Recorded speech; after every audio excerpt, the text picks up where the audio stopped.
to be part of Costco FabLab Summit this year. I had amazing 2 days getting to know the innovation of the startups. We talked about different things. We had a workshop about business model innovation and creation, and we had a talk about how to pitch your idea to investors and how to secure investment.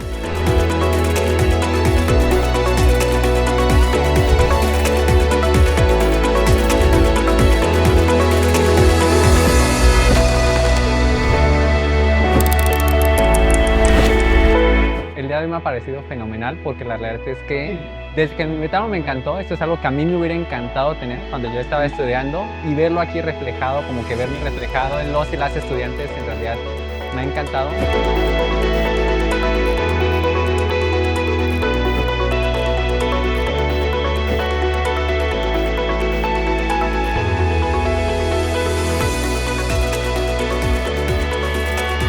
Siempre compartir conocimiento, ayudar a otros a crecer, verlos sacar nuevos proyectos, a uno lo llena de felicidad.